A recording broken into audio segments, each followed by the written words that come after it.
Bonjour, je vous invite à la lecture de la parole. Avant ça, on va prier, si vous voulez bien. Seigneur, nous te remercions pour l'opportunité que tu nous donnes d'être réunis encore ensemble. Et réunis, Seigneur, dans ta présence, en sachant que tu es au milieu de nous.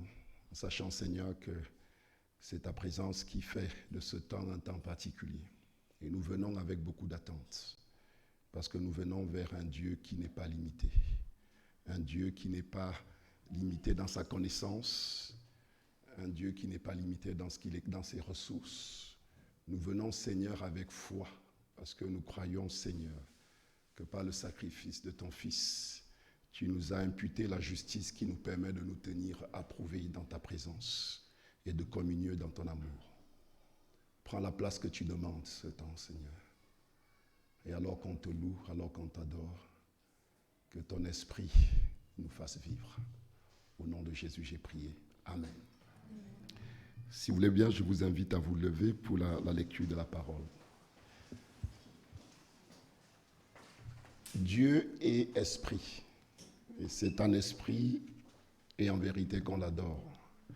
La manière dont on aborde un temps de culte, la manière dont on rentre dans le temps de culte fait une différence énorme. Si on se contente d'être là et de suivre ce qui se déroule, on passe à côté de la réalité de la présence de Dieu. Parce que pour communier avec Dieu, ça implique notre volonté, ça implique que le cœur s'incline vers Dieu et le désire. Ouais. On ne peut pas être indifférent et s'attendre à vivre quelque chose de fort avec le Seigneur. Le cœur s'incline vers lui et soupire après lui. Et dans ce temps de louange, louons le Seigneur. Lui qui pèse les cœurs, donnons-lui une louange qui est digne de lui. Une louange qui est sincère, l'expression de notre adoration. Faisons en sorte que le Seigneur prenne plaisir à ce temps de culte qu'on lui offre. Amen. Le psaume 95. Venez, chantons avec allégresse à l'Éternel. Poussons des cris de joie vers le rocher de notre salut. Allons au-devant de lui avec des louanges. Faisons retentir des cantiques en son honneur. Car l'Éternel est un grand Dieu. Il est un grand Dieu au-dessus de tous les dieux. Il tient dans sa main les profondeurs de la terre et les sommets de montagne sont à lui. La mer est à lui, c'est lui qui l'a faite. La terre aussi, ses mains l'ont formée. Venez, prosternons-nous et humilions-nous. Fléchissons le genou devant l'Éternel, notre Créateur, car il est notre Dieu, et nous sommes le peuple dont il est le berger, le troupeau que sa main conduit. Oh, si vous pouviez écouter aujourd'hui sa voix. Amen. Restons debout, on va chanter justement avec allégresse, dans la joie de se retrouver, la joie de louer notre Seigneur tous ensemble. Faisons monter une louange qui plaise à Dieu, une louange qui sort de notre cœur et chantons Hosanna.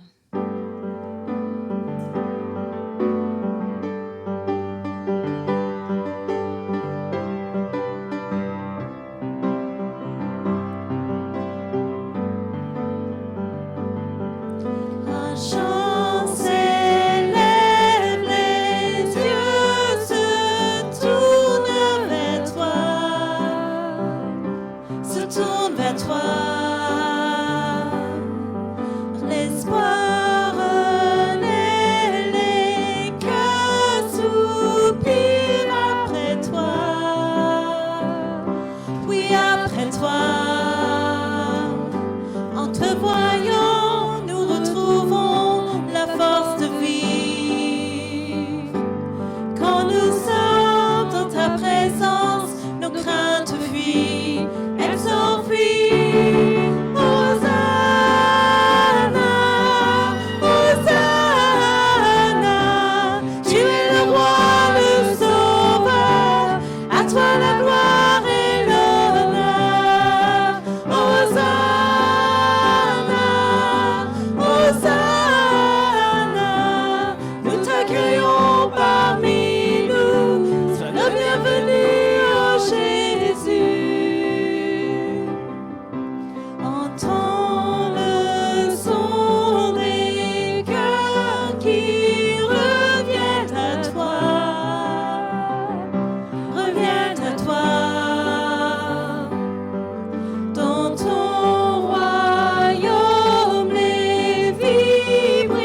chante avec nous.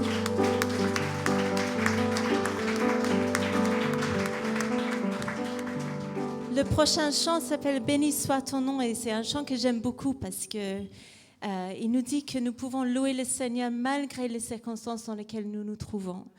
Et là, on vient de passer 1 an et demi qui était éprouvant pour beaucoup d'entre nous. Mais la Bible nous dit que nous pouvons être dans la joie malgré nos circonstances. Donc là, ce soir, je ne vous demande pas de faire semblant d'être dans la joie. Je ne vous demande pas d'oublier ce que nous avons vécu pendant tous ces mois. Mais je vous demande de vraiment louer le Seigneur malgré vos circonstances, sachant qu'il est actif, qu'il est présent avec vous et que notre salut est acquis en Jésus-Christ. Amen. Amen. Donc nous pouvons le louer dans la joie, mais sans mentir à nous-mêmes et sans mentir. Voilà, il est là, il est avec nous et nous sommes dans la joie.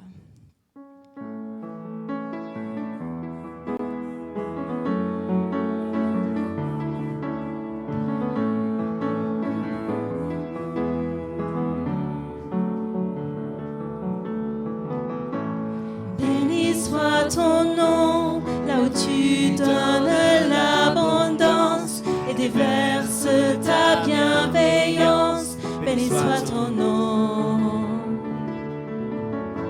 Et béni soit ton nom, quand ma vie traverse un désert, quand je marche en terre inconnue. Béni soit ton nom.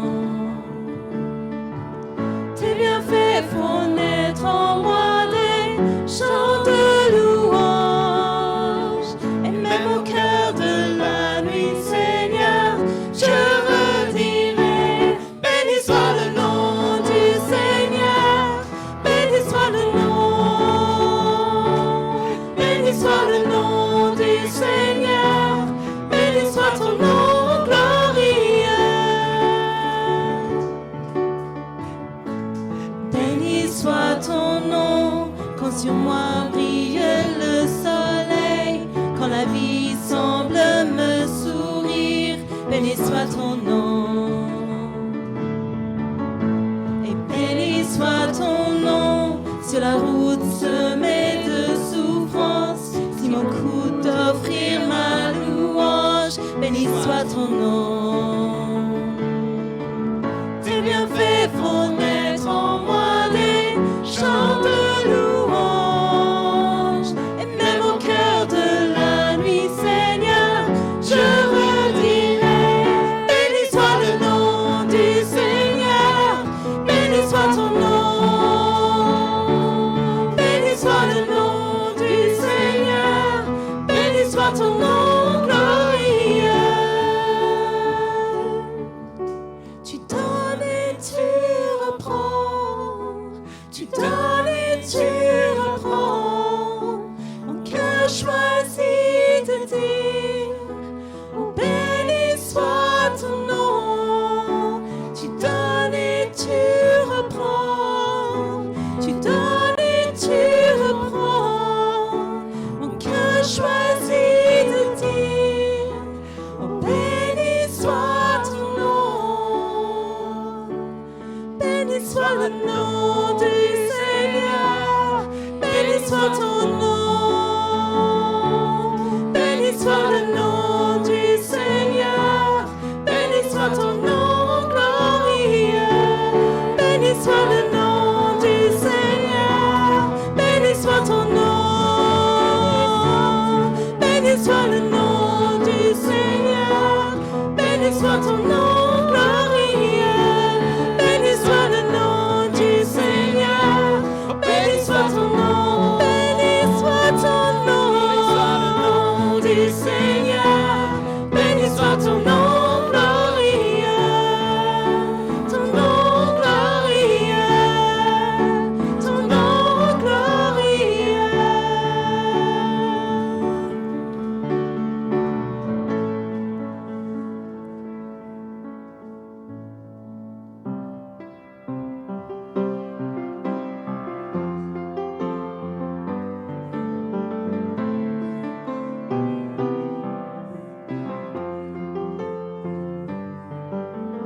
Quittons la gloire de ton ciel.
Son nom est saint. Il est saint. Son nom est saint. Il est saint. Son nom est saint. Il est saint. Il est saint.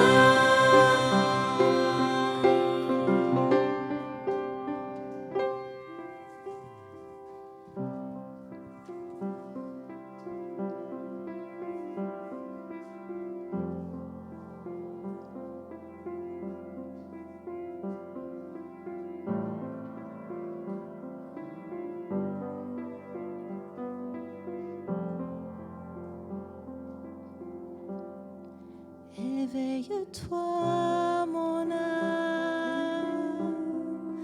Éveille-toi, mon âme.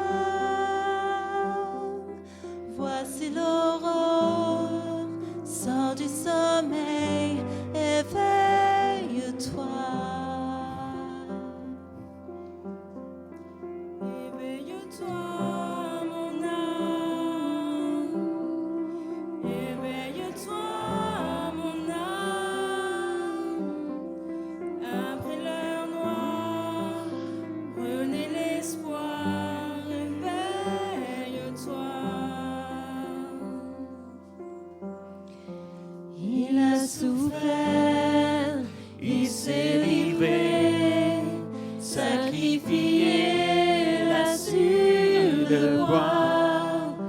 Il s'est offert, il a payé, il t'a racheté. Éveille-toi. Tu n'es plus seul, mon âme. Tu n'es plus seul, mon âme. Toi qui étais nu, pauvre et aveugle, lève-toi. T'as aimé mon âme, il t'a aimé mon âme, le Dieu des merveilles, de toi s'émerveille, éveille-toi. Son corps blessé, son cœur brisé, sa vie ôtée, donnée pour toi. Le sang amer, la croix du calvaire, les larmes du Père versées pour toi. Hors des ténèbres jaillit la lumière, tout est accompli, tu vis en moi. Le tombeau désert, la pierre est roulée, Christ ressuscité, tu vis en moi. Hors des ténèbres jaillit la lumière, tout est accompli, tu vis en moi. Le tombeau désert, la pierre est roulée,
Éveille-toi, mon âme, viens à ses pieds, viens l'adorer.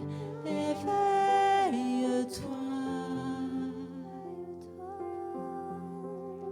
viens à ses pieds, viens l'adorer. Éveille-toi.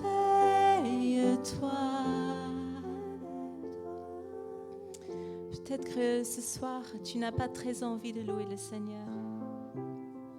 Peut-être que tu sens un fardeau sur tes épaules.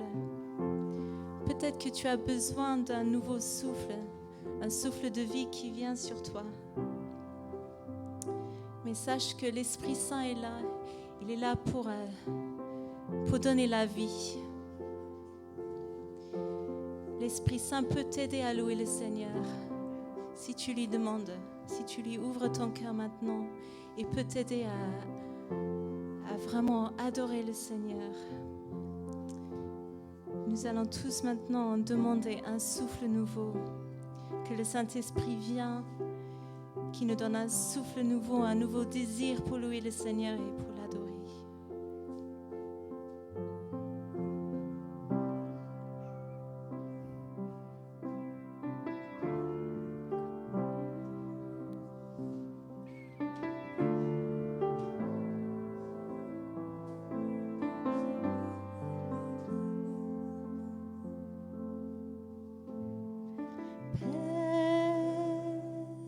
Je n'ai qu'un désir, être près de toi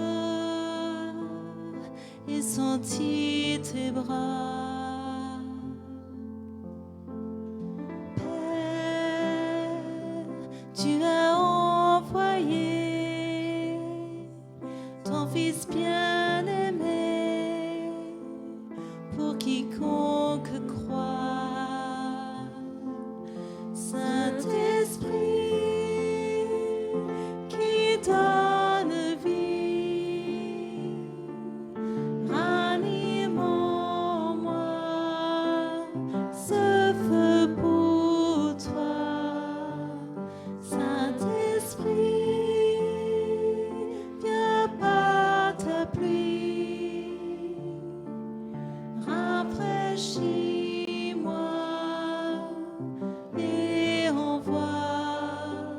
Souffle nouveau,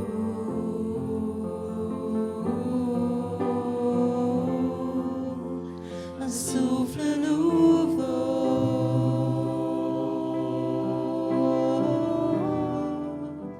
un souffle nouveau,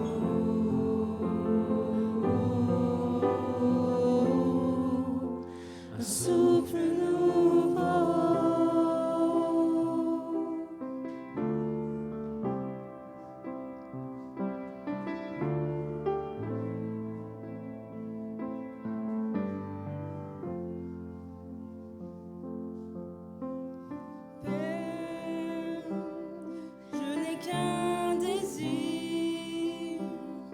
Rester près de toi, écouter ta voix. Oh Père, tu m'as tout donné et c'est à tes pieds que je veux rester. Saint-Esprit qui donne vie, ranime en moi ce feu pour toi. Saint-Esprit, viens par ta pluie, rafraîchis-moi et envoie. Saint-Esprit, Saint-Esprit qui donne vie, ranime en moi ce feu pour toi. Saint-Esprit, viens par ta pluie, rafraîchis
Merci Saint-Esprit parce que tu es avec nous. Merci pour la vie que tu nous donnes.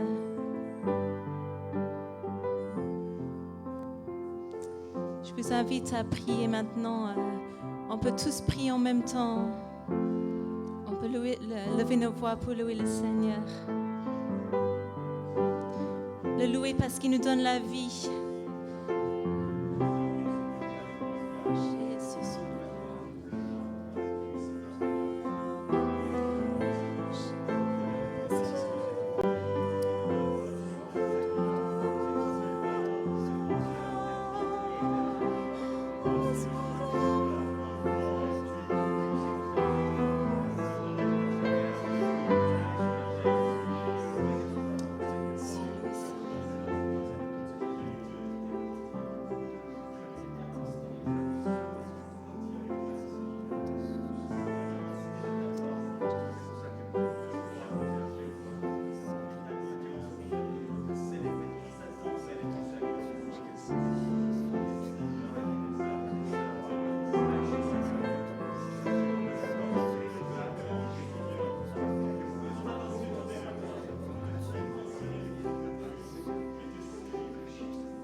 Merci Seigneur, merci pour ce cadeau. Merci pour le cadeau de nous retrouver pour te louer ensemble. Quelle joie Seigneur, quelle joie d'élever ton nom avec toute l'assemblée. Seigneur, reçois nos louanges, reçois ce parfum de reconnaissance. Tu sièges au milieu des louanges de ton peuple et nous sommes ton peuple, Seigneur.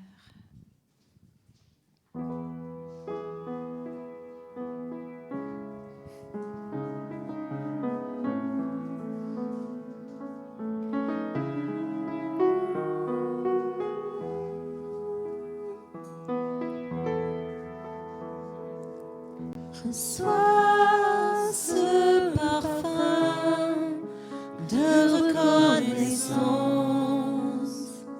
qui s'élève vers ton trône.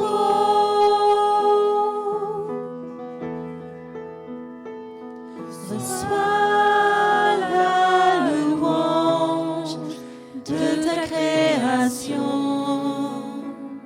qui célèbre ton saint nom. Nous chantons Alléluia,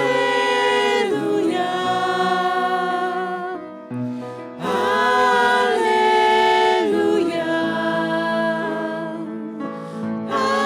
Alléluia, vers toi. Reçois ce parfum de reconnaissance qui s'élève vers ton trône.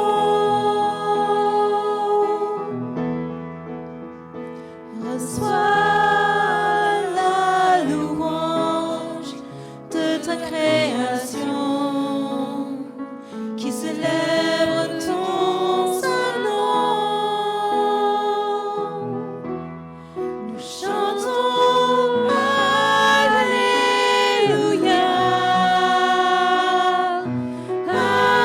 Alléluia,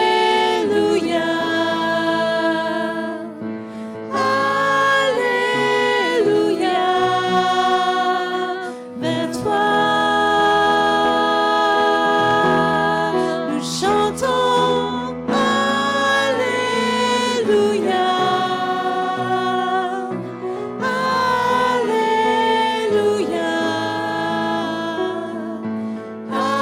Alléluia, vers toi.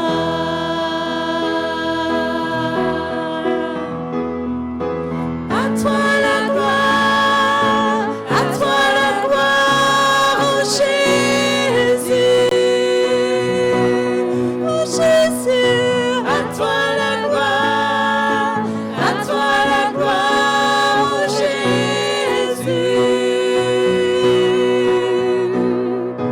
à toi la gloire, à toi la gloire, oh Jésus.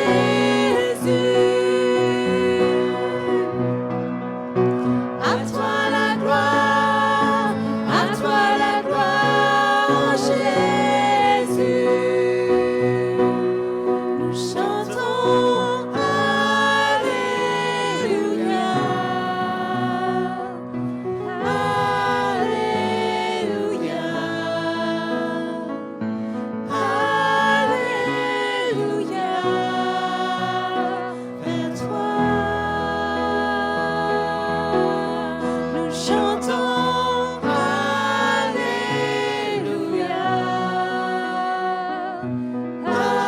Alléluia, Alléluia, vers toi.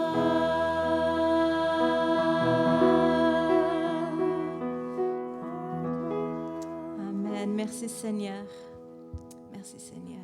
Vous pouvez vous asseoir et on va inviter Jean-Camille à venir nous apporter la parole.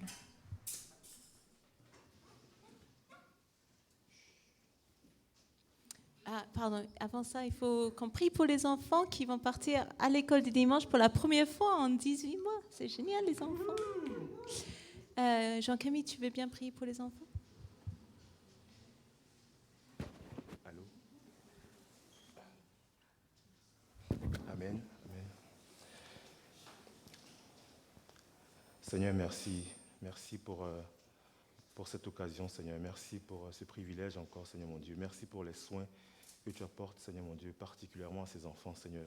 Et cette occasion encore, Seigneur mon Dieu, que tu leur donnes, Seigneur, de se retrouver après tant de mois passés, Seigneur mon Dieu. Cette occasion que tu leur donnes, Seigneur, d'apprendre ensemble, Seigneur, et d'apprendre à vivre à nouveau ensemble, Seigneur. Merci pour ta fidélité, Seigneur. Nous les remettons entièrement en tes mains, de même que les moniteurs, Seigneur. Inspire-les, Seigneur mon Dieu, que ta présence soit au milieu d'eux, Seigneur mon Dieu, et conduise véritablement ce moment, Seigneur, afin qu'ils en soient impactés, qu'ils en soient bénis en ton Saint-Nom, Jésus. Amen.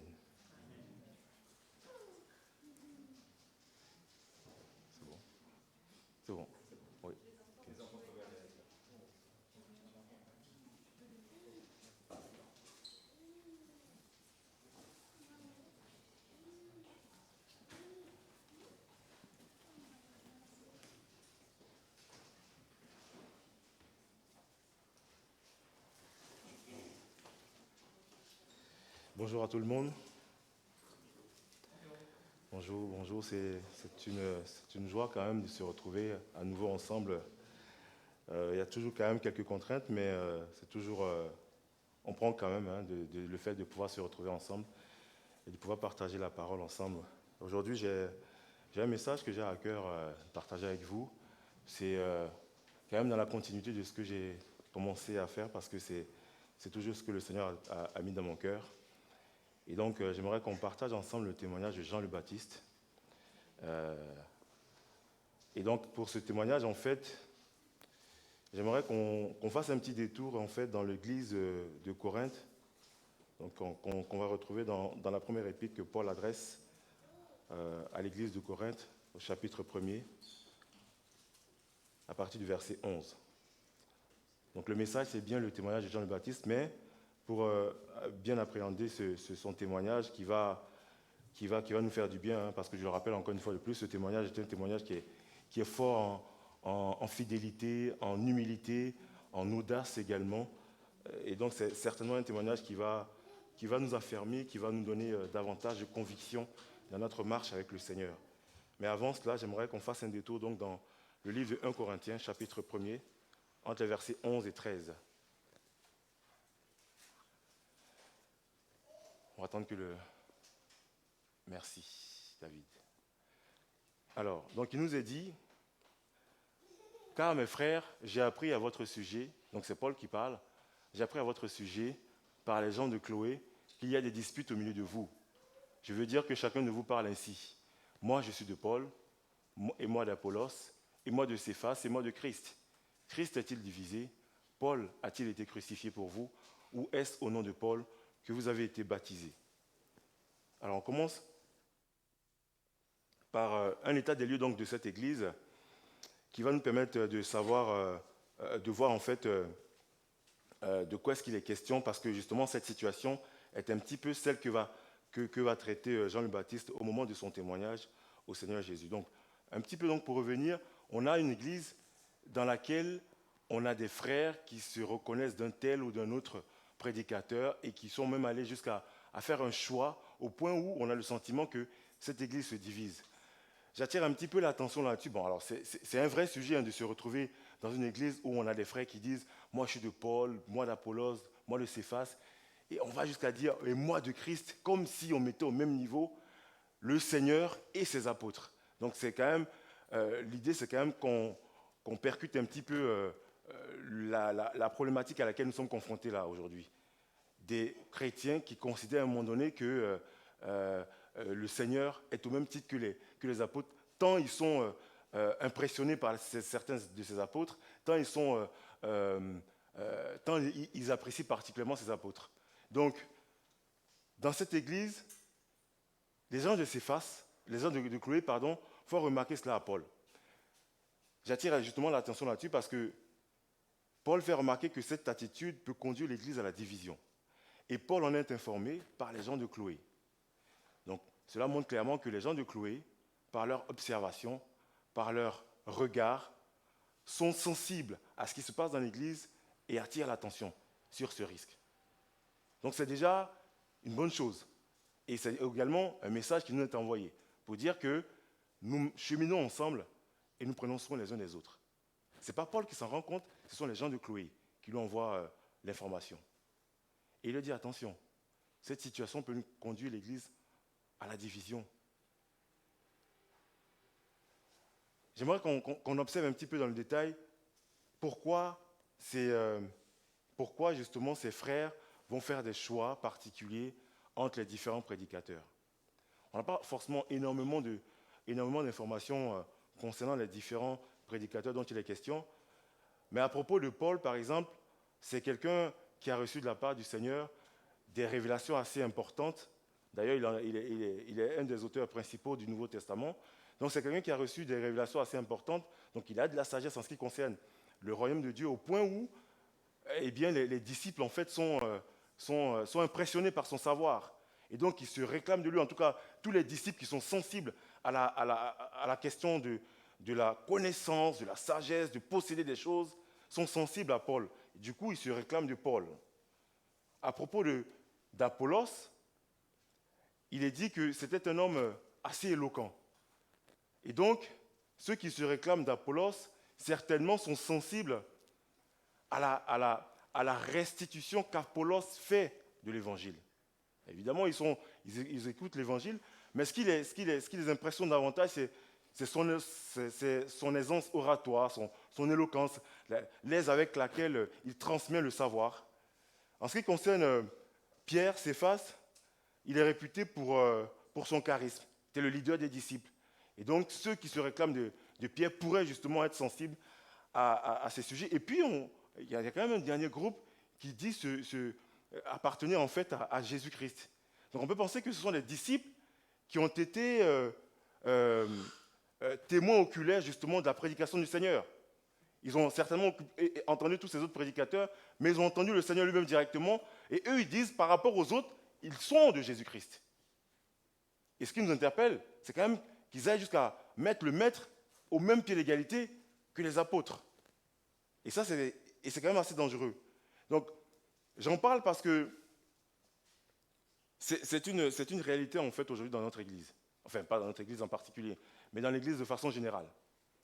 Où on se retrouve avec des tendances, avec des courants où on finit par épouser totalement, en fait, un prédicateur par rapport à un autre.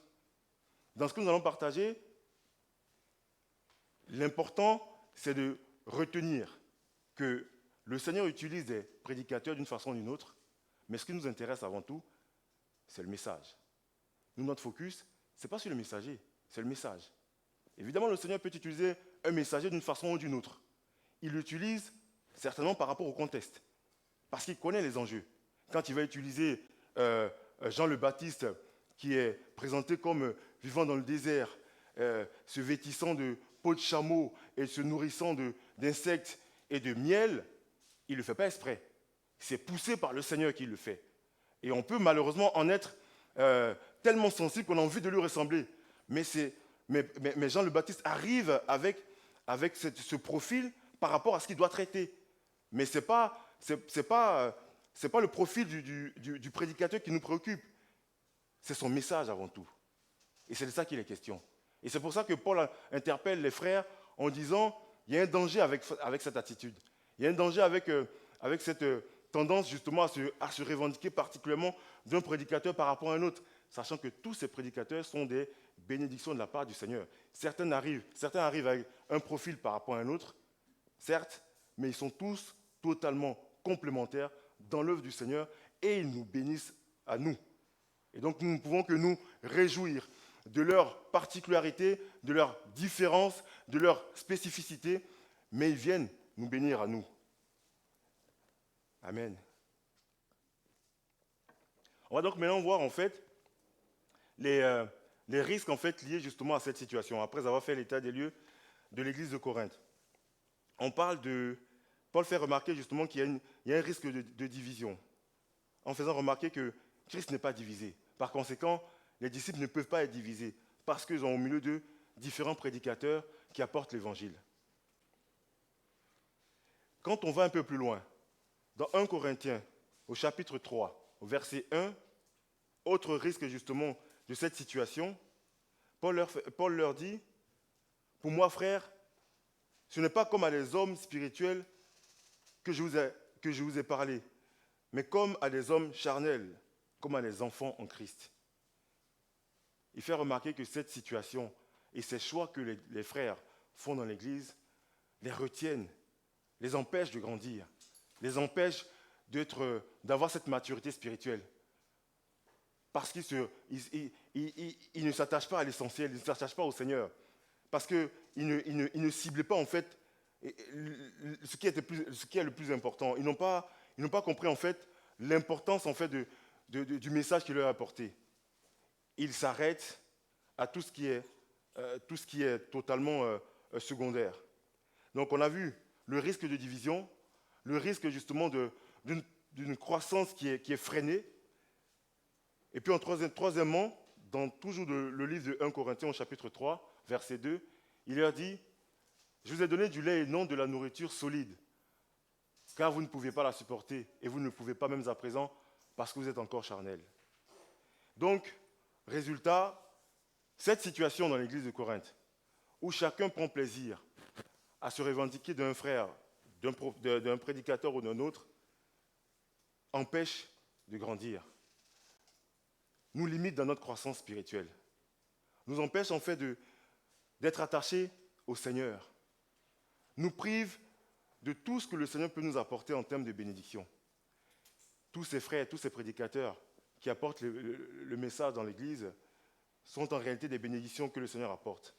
Évidemment, chacun a sa sensibilité, mais tous, autant qu'ils sont, apportent un plus dans notre marche avec le Seigneur. J'aimerais maintenant, par rapport à tout ce qu'on vient de dire, faire appel à votre discernement. Parce que comme je disais tout à l'heure, on peut se retrouver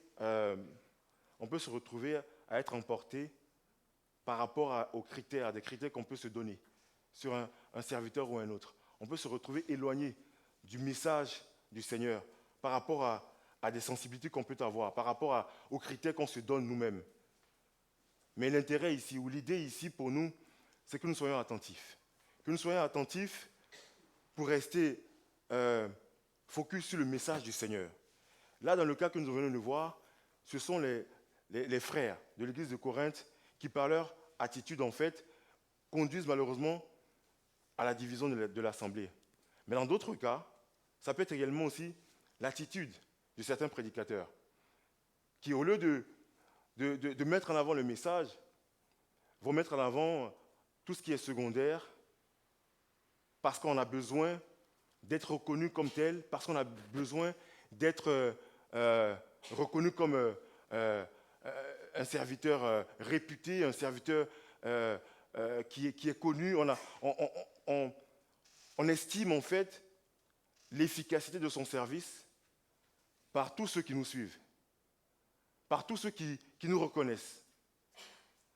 Et pourtant, quand on verra justement le témoignage de Jean le Baptiste, Jean s'assurera, à la fin de son ministère, il s'assurera que tous ses disciples le quittent et aillent vers Jésus-Christ.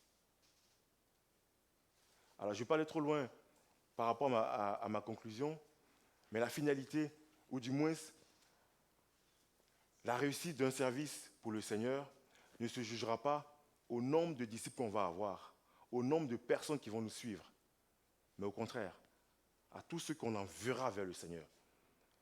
Au bout du compte, quand on fera les comptes, l'idée, ce n'est pas que je me retrouve avec une foule de personnes qui me suivent parce qu'ils ont été emportés par mon message, ils ont été touchés par mon message, mais que je m'assure que toutes ces personnes qui ont certainement compris le message aillent enfin vers Jésus-Christ. Amen. Et donc Paul, dans sa démonstration, va maintenant expliquer dans quel état il est allé à Corinthe et comment est-ce qu'il a apporté l'évangile. Toujours dans la première épître, au chapitre 1er, à partir du verset 17. Il dit, c'est pour annoncer l'évangile, et cela sans la sagesse du langage, afin que la croix de Christ ne soit pas rendue vaine. Aussi est-il écrit, je détruirai la sagesse des sages, et j'anéantirai l'intelligence des intelligents. Je vais faire vraiment plus simple. De façon concrète, quand on apporte l'évangile, quand on vient apporter l'évangile, au regard de ce que Paul dit, on ne vient pas étaler sa sagesse, on ne vient pas étaler sa connaissance. L'idée, c'est de porter le message de la part du Seigneur qui va faire grandir et qui va porter du fruit. Quel que soit ce que je peux savoir, l'important, c'est est-ce que ce que je m'apprête à dire va dans le sens de ce que le Seigneur veut. Paul dit, je ne suis pas venu, pourtant il a reçu la révélation du Seigneur. Il peut s'estimer sage, il peut s'estimer connaissant les choses du royaume. À juste titre, il peut se présenter devant l'église de Corinthe et dire, voilà, je vais vous expliquer les choses du royaume. Mais il dit non, quand je me suis retrouvé en face de vous, ce n'est pas parce que je savais ou je connaissais, ou du moins par rapport aux révélations que j'ai eues, mais il dit, je suis venu devant vous, et la seule chose que je connaissais, c'était Jésus-Christ crucifié. Et ça tombe bien justement de le dire. Parce que, un peu plus loin, je ne fais pas forcément toute la lecture, ou pourquoi pas, verset 21, car puisque le monde, avec sa sagesse, n'a point connu Dieu, Dieu dans sa sagesse dans la sagesse de Dieu, il a plu à Dieu de sauver les croyants par la folie de la prédication. Les Juifs demandent des miracles et les Grecs cherchent la sagesse. Nous prêchons Christ crucifié, scandale pour les Juifs et folie pour les païens.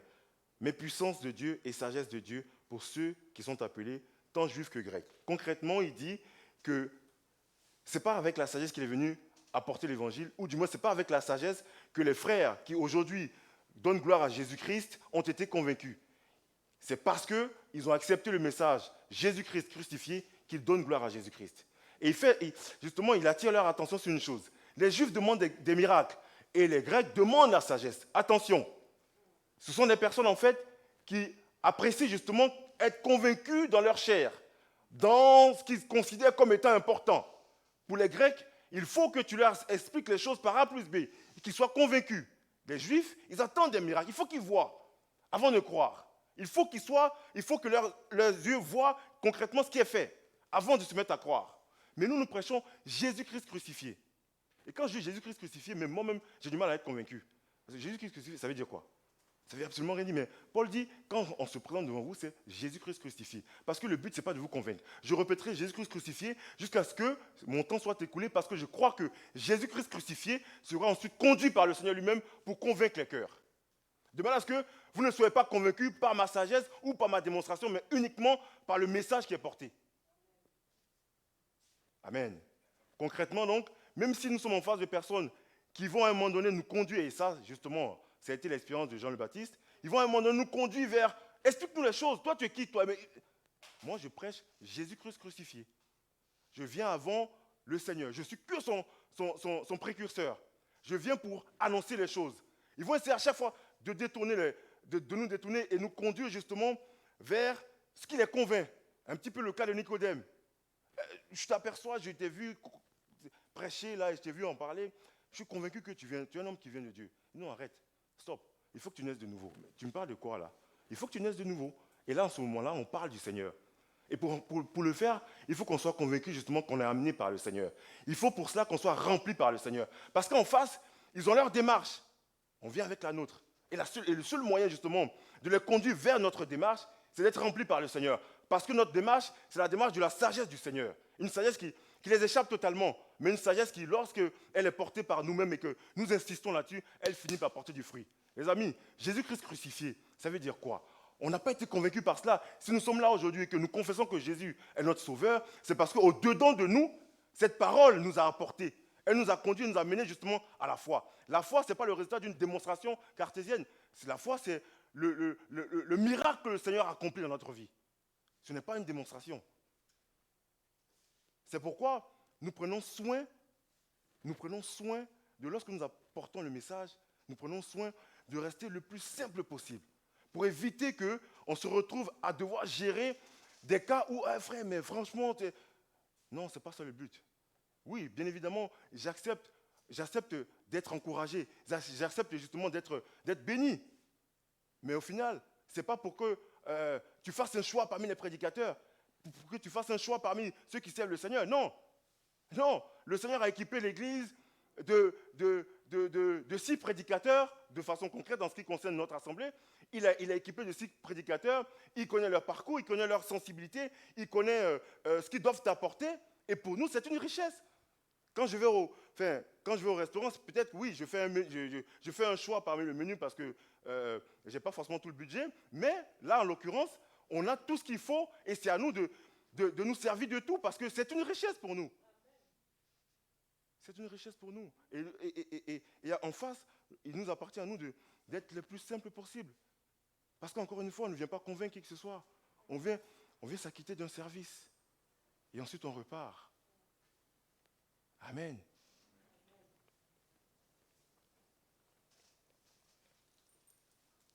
Pour moi, frère, chapitre 2, à partir du verset 1er, pour moi, frère, lorsque je suis allé chez vous, ce n'est pas avec une supériorité de langage ou de sagesse que je suis allé vous annoncer l'évangile de Dieu.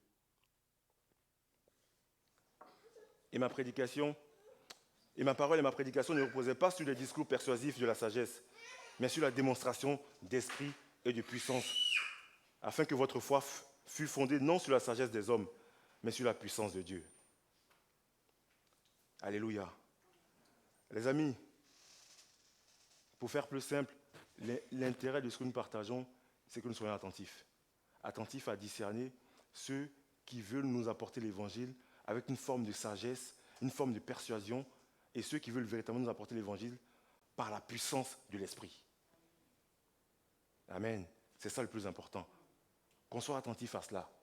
Qu'on ne se laisse pas emporter par la sagesse des hommes, mais qu'on sache discerner quel est le prédicateur qui apporte le message sur la base de la puissance de l'esprit et non sur la base d'une persuasion, d'une démonstration intellectuelle, quoi que ce soit. Non, uniquement sur la base de la puissance de l'esprit. C'est l'esprit qui accomplira toutes choses. Alléluia. Alléluia. Donc, nous prenons soin de nous en tant que prédicateurs pour ne pas basculer vers cette tendance. De la même façon également que les frères également aussi, les disciples aussi, fassent attention à eux de ne pas faire des choix qui nous conduisent donc à la division et tout ce que nous avons commenté un peu plus haut dans le message. Maintenant qu'on a fait l'état des lieux de l'église de Corinthe, qu'on a bien compris tout cela, on va maintenant pouvoir aller apprécier le témoignage de Jean le Baptiste. Je vous invite à ouvrir vos Bibles dans le livre de Jean chapitre 3.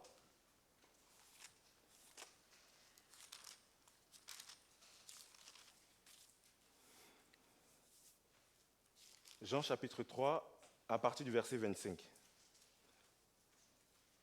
C'est un peu plus haut par rapport à cela, mais on se retrouvera. Jean chapitre 3, à partir du verset 25. Ça, c'est quand même le contexte avant de rentrer dans le détail. Or, il s'éleva, de la part des disciples de Jean, une dispute avec un juif touchant la purification. Il vint trouver Jean et lui dire, « Rabbi, celui qui était avec toi au-delà du Jourdain et à qui tu as rendu témoignage, voici, il baptise et tous vont à lui. » Jean répondit, « Un homme ne peut recevoir que ce qui lui a été donné du ciel. Vous-même m'êtes témoin que j'ai dit, je ne suis pas le Christ, mais j'ai été envoyé devant lui. Celui à qui appartient l'épouse, c'est l'époux. Mais l'ami de l'époux, qui se tient là et qui l'entend, éprouve une grande joie à cause de la voix de l'époux. Aussi cette joie qui est la mienne est parfaite. Il faut qu'il croisse et que je diminue. Celui qui vient d'en haut est au-dessus de tous. Celui qui est de la terre est de la terre. Et il parle comme étant de la terre. Celui qui vient du ciel est au-dessus de tous. Il rend témoignage de ce qu'il a vu et entendu, et personne ne reçoit son témoignage. Celui qui a reçu son témoignage a certifié que Dieu est vrai, car celui que Dieu a envoyé dit les paroles de Dieu, parce que Dieu ne lui donne pas l'esprit avec mesure. Le Père aime le Fils et il a remis toutes choses entre ses mains. Celui qui croit au Fils a la vie éternelle. Celui qui ne croit pas au Fils ne verra point la vie, mais la colère de Dieu demeure sur lui. Donc, quand on a fini cette lecture, excusez-moi pour la lecture un petit peu plus longue, quand on a fini cette lecture, on comprend qu'on est dans une situation où les disciples de Jean le Baptiste ont tendance à comparer Jean le Baptiste avec Jésus. Vous l'avez perçu dans la lecture. Il compare Jean le Baptiste avec Jésus, alors qu'il n'a pas arrêté Jean le Baptiste de dire « Je ne suis pas le Messie, je suis que son envoyé, je suis celui qui annonce son arrivée, je suis le Messie, je ne suis pas le Messie, pardon, je ne suis pas le Messie. » Il n'a jamais arrêté de le faire. Et pourtant, les disciples de Jean le Baptiste ne voulaient pas forcément savoir, ils voulaient toujours rester en présence de Jean le Baptiste. La question donc qu'on peut se poser, c'est qu'est-ce qui explique cela? Pourquoi ont-ils cette attitude? C'est un petit peu ce que je disais tout à l'heure. Jean le Baptiste est arrivé avec l'esprit de Élie. Donc, dans son parcours, il a certainement impressionné. On parle de lui comme quelqu'un qui était déjà dans le ventre de sa mère, rempli de l'esprit. Et quand il commence son ministère, il s'établit dans le désert. Pour info, le ministère de Jean le Baptiste, il ne le fait pas en ville, il le fait dans le désert. Donc ce ministère est tellement important, tellement impactant, que ceux qui veulent le recevoir ou l'entendre parler ne l'entendent pas en ville. Ils vont jusque dans le désert. Donc, quelque part, c'est pour dire en fait qu'ils se trouvent en fait à un endroit où il n'y a pas forcément de confort. On peut écouter le message, on peut écouter l'évangile à d'autres endroits. Mais Jean le Baptiste, son message est tellement fort, ou en tout cas, il est conduit par un esprit, l'esprit de Dieu qui est tellement fort que c'est dans le désert qu'on va justement l'entendre. Et tous allaient à lui. Tous allaient l'écouter. Et forcément, pour ses disciples, ça leur donnait beaucoup d'importance. Et donc, ils ont fini à un moment donné par oublier en fait le contenu de son message. Alors qu'il n'a pas arrêté de dire qu'il n'est que le précurseur, il n'est pas le Messie. Désormais, ils sont en présence du Messie. Mais au-delà de cela, ils continuent à rester attachés à Jean le Baptiste. C'est un peu ce qu'on a vu justement dans l'église de Corinthe, où alors qu'il y a Paul qui annonce le message, il y a Apollos qui annonce le message, il y a Pierre qui parle, il y a le message même du Seigneur, chacun continue à rester attaché à ce qu'il veut.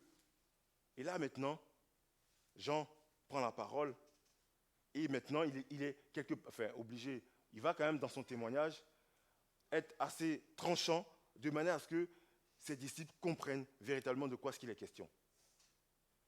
Pour cela, on va partir donc à partir du verset 31.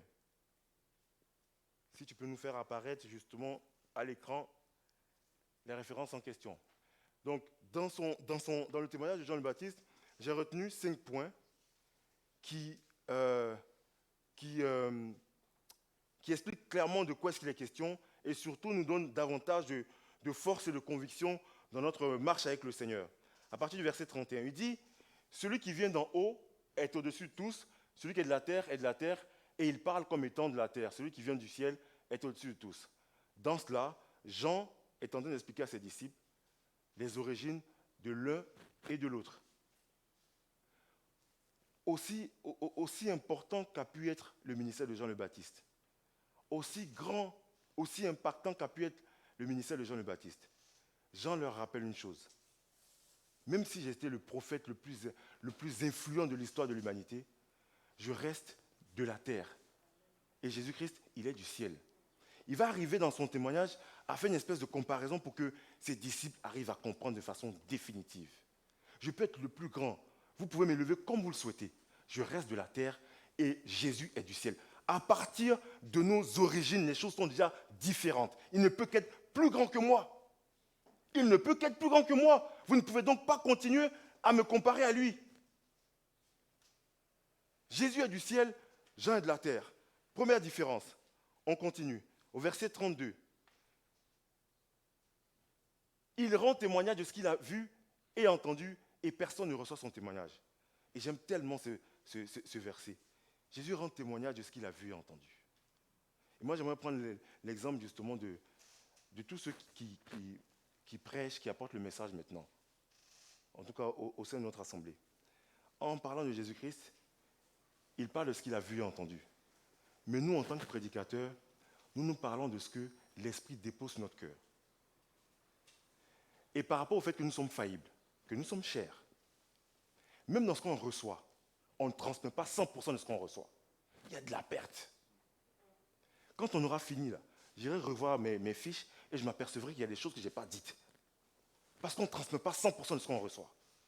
Parce qu'on est faible. Donc Jésus, lui, il parle de ce qu'il a vu. Il est témoin de ce qu'il parle. Nous, on est témoin de ce que l'Esprit nous a poussé à donner. Et même quand il nous pousse à donner, on ne donne pas tout. Donc on ne peut pas être comparé à Jésus-Christ. C'est Jésus le chemin. On poursuit. Verset 33. Celui qui a reçu son témoignage a certifié que Dieu est vrai. Là encore, il leur explique que celui qui reçoit le témoignage de Jésus-Christ a vraiment connu le Père. Parce que quand le Père parle de Jésus-Christ, il dit « c'est mon Fils bien-aimé, en qui j'ai mis toute mon affection ». Il dit ensuite « nul ne parvient au Père sans passer par lui ». Donc si Jésus-Christ prêche, que tu n'entends pas le message de Jésus-Christ, tu ne peux pas prétendre connaître le Père, puisque c'est lui qui conduit directement au Père. Personne ne parvient au Père sans passer par Jésus. Il n'y a pas d'autre raccourci. Donc si toi tu arrives à dire que tu connais Dieu et que à propos de Jésus-Christ, tu n'es pas convaincu, Jésus-Christ il est bon, mais il y a un problème. C'est lui le référent. C'est Jésus-Christ. On poursuit. Verset 34. Car celui que Dieu a envoyé dit les paroles de Dieu parce que Dieu ne lui donne pas l'esprit avec mesure. Il a reçu tout l'esprit. Pour faire plus simple d'ailleurs, dans Colossiens 2, verset 9, il est dit « Il est la plénitude de Dieu ». En fait, en Jésus-Christ, tout Dieu se retrouve. Donc il fait un avec Dieu. Il fait un avec l'esprit. Donc on ne peut pas le comparer avec aucun autre prédicateur. Quel que soit le prédicateur en question, il peut t'impressionner. Il peut prêcher avec il peut être d'une sagesse inouïe. Il peut t'impressionner par ses... D'ailleurs, c'est pour cela qu'il faut faire plus simple. Un prédicateur qui fait trop de... Il faut faire plus simple. Parce que ce n'est pas les artifices en fait qui nous convainc. C'est Jésus-Christ Seigneur, Jésus-Christ Fils de Dieu, c'est Christ crucifié qui nous convainc. Le reste nous importe peu. Et prends soin justement de ne pas nous éloigner de l'essentiel. Parce qu'encore une fois de plus, en tant que prédicateur, si mon message n'est pas compris ou si mon message détourne, il y a un problème. J'ai un problème. Il faut que je m'assure que mon message atteigne sa cible. S'il détourne de ce pourquoi je suis là, alors je n'ai aucun intérêt à continuer. Amen. Dernier point, versets 35 à 36. Le Père aime le Fils et il a remis toutes choses entre ses mains. Celui qui croit au Fils a la vie éternelle. Celui qui ne croit pas au Fils ne verra point la vie, mais la colère de Dieu demeure sur lui. En d'autres termes, il a toute l'autorité. En ce qui concerne la vie éternelle, c'est à lui qu'il faut se référer avant tout. Parce que le Père lui a tout remis. Il a absolument tout remis. C'est lui. Et c'est par lui que nous sommes sauvés. C'est par lui que nous avons la vie. C'est par lui que nous accédons au Père. C'est par lui que nous connaissons mieux Dieu. C'est lui qui reflète véritablement Dieu. C'est lui qui reflète véritablement le Père. Pour tous ceux qui veulent connaître le Père, ils ne peuvent en être autrement que par Jésus-Christ. Ceux qui ont vu Jésus, ceux qui ont entendu Jésus, peuvent se réjouir parce qu'ils ont vu le Père, ils ont entendu le Père.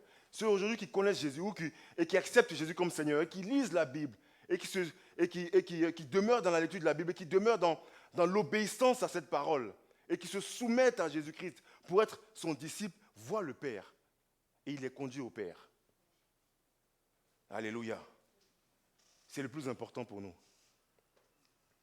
Alors, maintenant que ces choses sont faites dans l'église de Corinthe, ou par rapport à ses disciples, de Paul, de Jean notamment, il faut qu'on apporte un peu plus de précision, qu'on apporte un peu plus de réponse à leur considération pour qu'ils en sortent. Si vous voulez bien qu'on aille dans 1 Corinthiens au chapitre 3, où Paul justement prend le temps d'expliquer, on revient donc dans 1 Corinthiens, Paul prend le temps d'expliquer justement ce qui est nécessaire pour sortir de cette situation. 1 Corinthiens 3, entre les versets 5 et 8, il dit « Qu'est-ce que donc Paul ? Qu'est-ce que Apollos et qu'est-ce que Paul ? Des serviteurs par le moyen desquels vous avez cru, selon que le Seigneur l'a donné. J'ai planté, Apollos a arrosé, mais Dieu a fait croître, en sorte que ce n'est pas celui qui a planté, celui qui plante et qui est quelque chose, ni celui qui arrose, mais Dieu qui fait croître. Celui qui plante et celui qui arrose sont égaux, et chacun recevra sa propre récompense selon son propre travail. Information donnée aux amis qui sont à Corinthe. Tous ceux qui faisaient des distinctions entre Paul, Céphas et les autres, le Seigneur leur dit, ils sont égaux, avec des tâches différentes, mais n'empêche qu'ils sont égaux. Verset 1 Corinthiens 1, versets 26 à 31. Considérez, frères, que parmi vous qui avez été appelés, il n'y a ni beaucoup de sages selon la chair, ni beaucoup de puissants, ni beaucoup de nobles.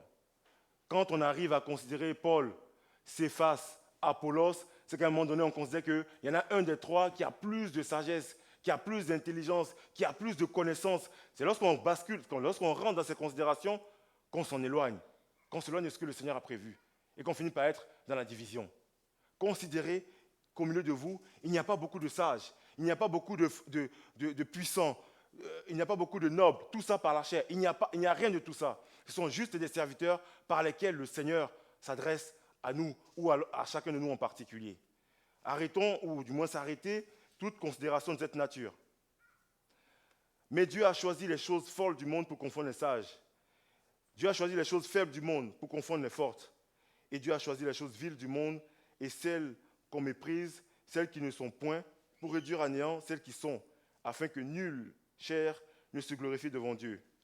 Enfin, or, c'est par lui que vous êtes en Jésus-Christ, lequel, de par Dieu, a été fait pour nous sagesse, justice, sanctification et rédemption, afin, comme il est écrit, que celui qui se glorifie dans le Seigneur.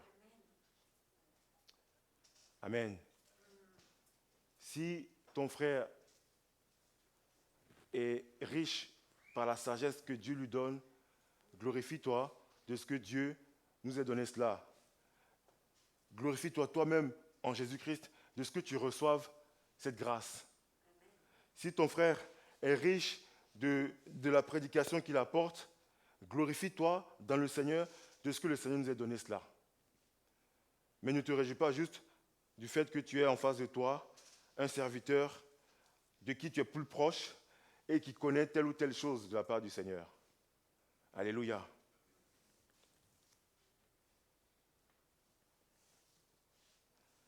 On va s'arrêter là. L'important pour nous, c'est justement d'avoir donc cette alerte, ce discernement, de rester attentif justement à bien comprendre que le plus important pour nous, c'est le message et non le messager. Et que nous glorifions le Seigneur pour le messager qu'il nous donne. Nous le glorifions parce que justement le messager, le Seigneur lui-même l'équipe, le Seigneur lui-même le conduit, le Seigneur lui-même lui donne la force, le Seigneur lui-même nous donne la foi en raison de son service, en raison de ce qu'il doit accomplir au milieu de nous. Et donc nous glorifions le Seigneur à la fois pour le message qu'il nous donne et pour le messager dont il prend soin. Nous bénissons le Seigneur. Nous bénissons le Seigneur pour la sagesse avec laquelle eh bien, il nous révèle que ce n'est pas avec une sagesse ou avec une forme d'intelligence que nous nous approchons de lui. C'est juste avec la foi en Jésus-Christ, juste avec cette seule information qui est que Christ est crucifié, il est mort pour nous. C'est largement suffisant. Et bien au-delà de cela, lorsque nous rentrons justement dans cet état d'esprit, le Seigneur nous révèle justement la sagesse qui est de lui. Parce que oui, il y a de la sagesse de Dieu, elle existe également. Mais c'est une fois marchant avec le Seigneur, une fois ayant accepté que le Seigneur nous dépouille de toute forme de critères par lesquels nous voulons découvrir la sagesse, que le Seigneur nous fait conduire justement dans cette sagesse. Parce qu'il y a de la sagesse dans les paroles du Seigneur. Il y a de la sagesse en ce qui concerne le royaume de Dieu. Il y a de la sagesse et le Seigneur veut nous les révéler. Et nous les découvrons par le Saint-Esprit. C'est l'Esprit de Dieu qui nous fait connaître la sagesse de Dieu. Ce n'est pas par nos propres critères, sur la base de ce que nous voyons ou nous entendons, que nous décrivons telle ou telle sagesse. Alléluia. Amen. Nous sommes un petit peu donc dans la continuité de ce que nous avons commencé depuis le début de cette année, où il est question que nous soyons des disciples affermis. Dans le cas que nous avons pris, c'était des disciples qui malheureusement, dans leur attitude, conduisaient l'Église à la division. Il est question donc d'être attentifs à cela. Donc soyons attentifs à la fois pour nous-mêmes, mais attentifs également aussi pour les prédicateurs, qui ne s'éloignent pas du véritable message et qu'ils restent fidèles et humbles, comme a été Jean le Baptiste, qui a témoigné de Jésus-Christ dans l'humilité, qui a utilisé la sagesse que Dieu lui a donnée pour démontrer à ses disciples que Christ est Seigneur et que lui, il n'est que son humble serviteur. Amen. Je vous demande de vous tenir debout. On va terminer par une prière.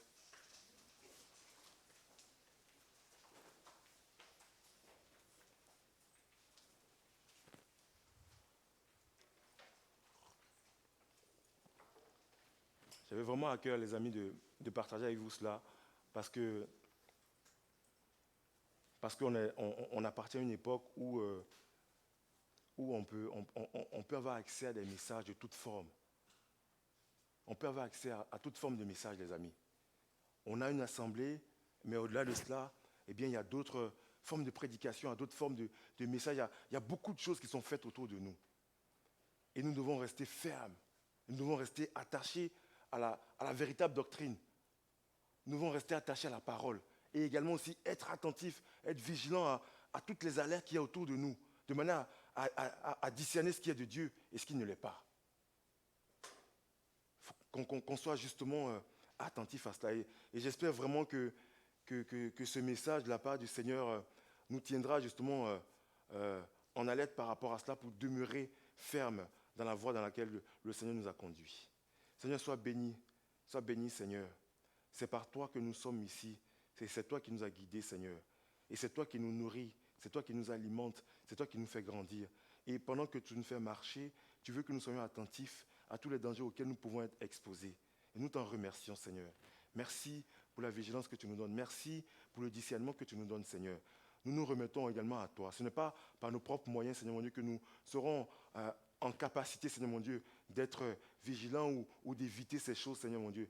Mais c'est en étant, Seigneur mon Dieu, conduit par toi, en étant rempli par toi, Seigneur. Alors nous nous tournons vers toi, Seigneur, et nous implorons encore ta grâce. Nous te prions, Seigneur, que tu nous remplisses de toi, Seigneur, que tu nous enseignes l'humilité, que tu nous conduises, mon Dieu Père, dans l'espérance de ton nom, que tu nous conduises dans l'amour de ton nom, Seigneur, et que tu sois la seule cible, Seigneur mon Dieu, de nos recherches, la seule cible, Seigneur mon Dieu, de notre passion, Seigneur. Que tu sois, Seigneur mon Dieu, celui vers qui, Père éternel, nous courons et nous marchons, Seigneur mon Dieu, parce que c'est de toi que nous voulons, éternel.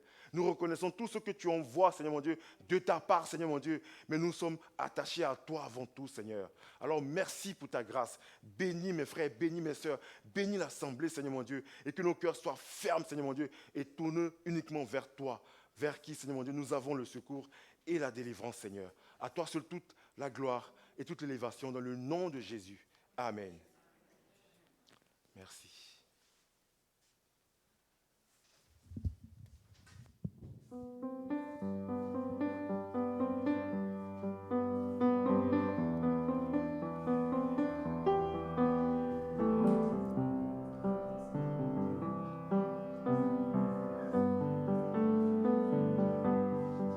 Dans la joie quand le soleil m'inonde, sur les monts où ta présence abonde. Jésus, je te suivrai. Dans la peine quand mon âme sombre, dans la vallée du deuil et de l'ombre. Jésus, je te suivrai, car tu es mort pour moi. Je vivrai pour toi. Tu t'es offert sans rien garder, tu as souffert pour me sauver. Jésus, je te suivrai, je t'aimerai plus que la vie, te servirai malgré le prix. Oh, Jésus, je te suivrai.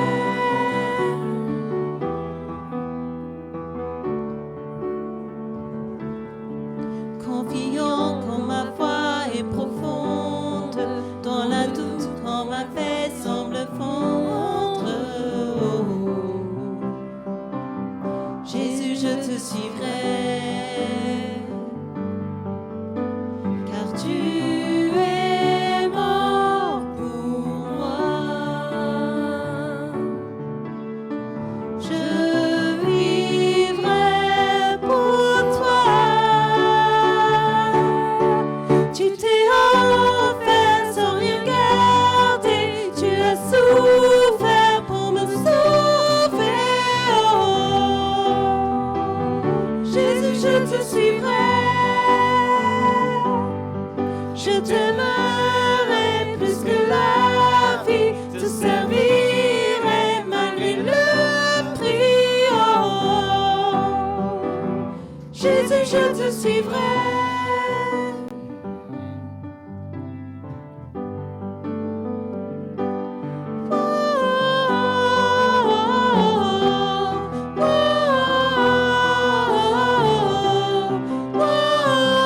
Jésus, je te suivrai.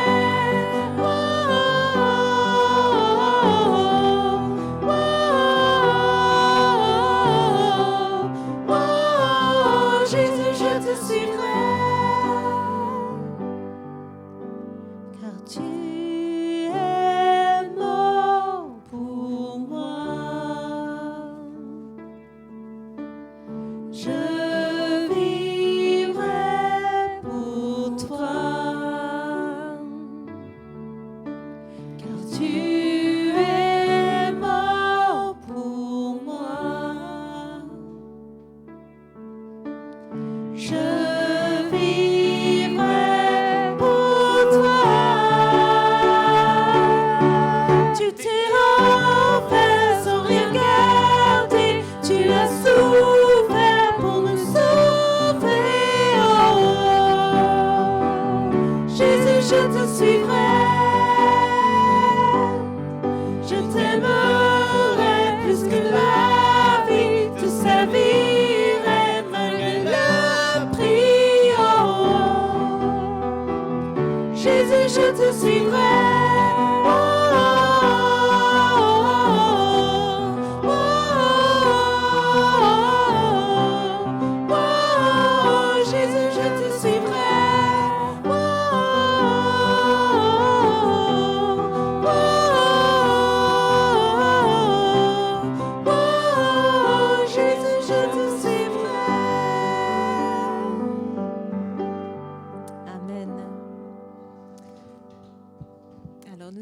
les annonces.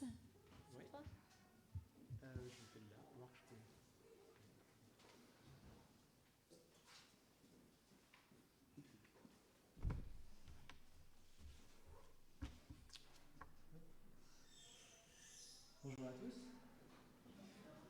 Alors, via les annonces habituelles, avec les réunions de prière qui sont le vendredi soir, effectivement, on a des annonces complémentaires cette semaine, notamment donc, les 31 jours de prière pour l'âme, que vous voyez là, qui sont donc...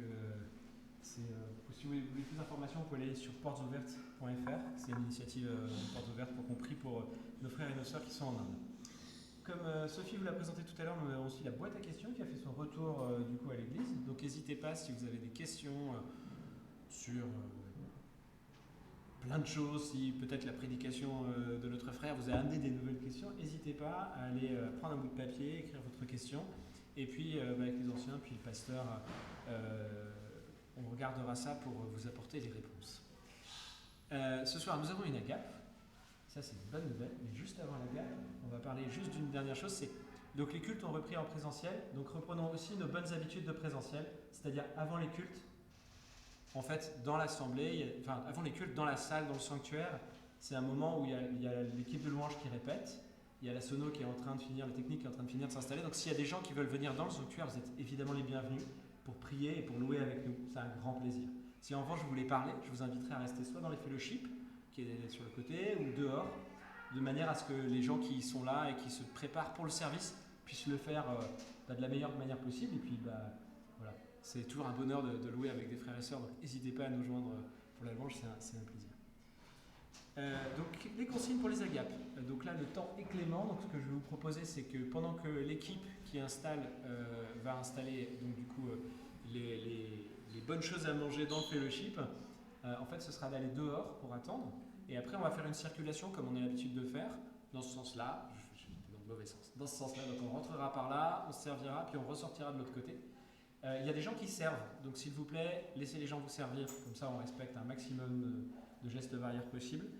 On peut manger dehors, on peut manger dans le sanctuaire. Idéalement, à la fin, il faut que tout soit comme on l'a trouvé au départ. Donc voilà, aidez-nous aussi à faire en sorte que ce soit bien propre à l'arrivée. Voilà, donc les cultes effectivement ne sont plus diffusés en live, ils sont enregistrés, vous pouvez les retrouver sur YouTube ou via le site internet. On a toujours des besoins de solidarité, donc n'hésitez pas si vous avez à cœur effectivement soit de faire des dons particuliers pour ça, soit sinon un appel, passer voir les gens, ça fait toujours plaisir. Voilà, je vais inviter mon frère Jean Camille à apporter la bénédiction, et si tu veux bien aussi prier pour rendre grâce pour cette agape. Ça fait combien de temps qu'on n'a pas fait une agape? C'est un truc de dingue. Ça fait 1 an et demi. Ah là là, c'est terrible.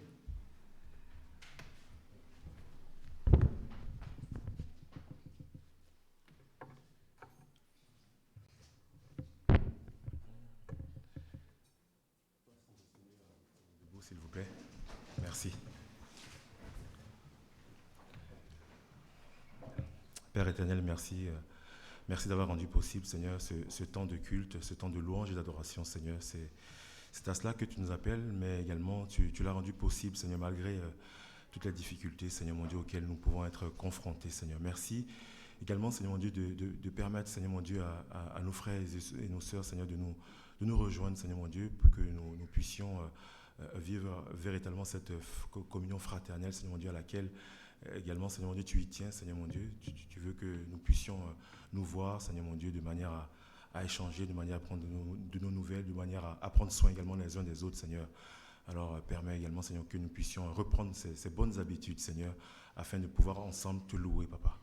Merci aussi, Seigneur, d'avoir permis de ce moment pour que nous puissions partager également aussi autour d'un repas, Seigneur.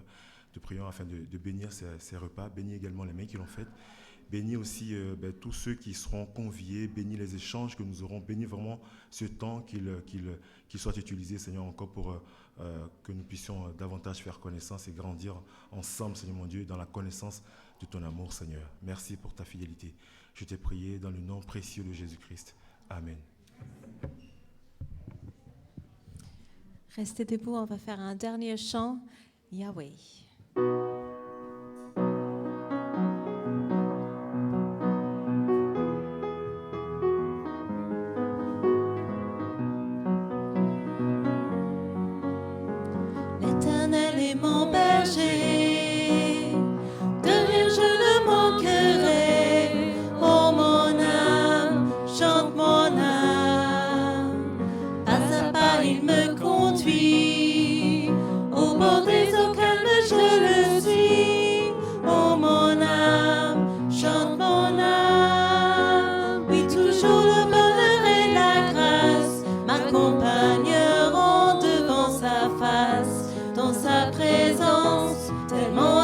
joie, tellement de joie.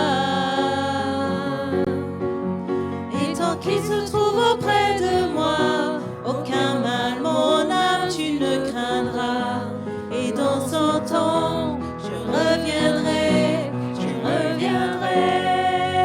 Et si je traverse, Et si je traverse encore la vallée de l'ombre de la mort, oh mon âme, chante mon âme, puisqu'il m'aime le premier, non rien ne pourra me séparer de son amour, de son amour.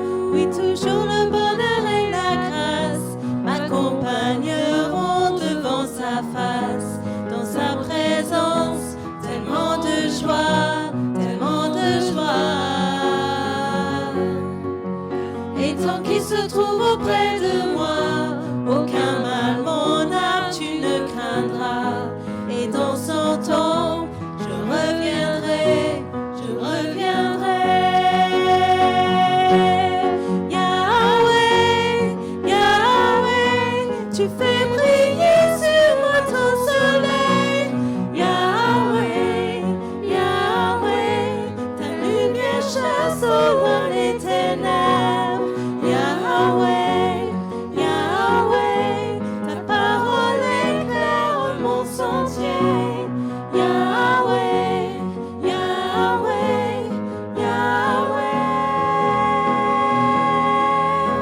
Bientôt il viendra me chercher, et dans sa maison j'habiterai.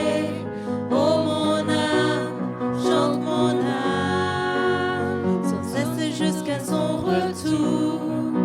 Mon âme chante son amour tous les jours, tous les jours. Oui, toujours le bonheur et la grâce m'accompagneront devant sa face, dans sa présence, tellement de joie, tellement de joie. Et tant qu'il se trouve auprès de moi, aucun mal, mon âme, tu ne craindras. Et dans son temps, je reviendrai, je reviendrai. Yahweh, Yahweh, tu fais briller sur moi ton soleil. Yahweh, Yahweh, ta lumière chasse au loin les ténèbres. Yahweh, Yahweh, ta parole éclaire mon sentier. Yahweh, Yahweh, Yahweh.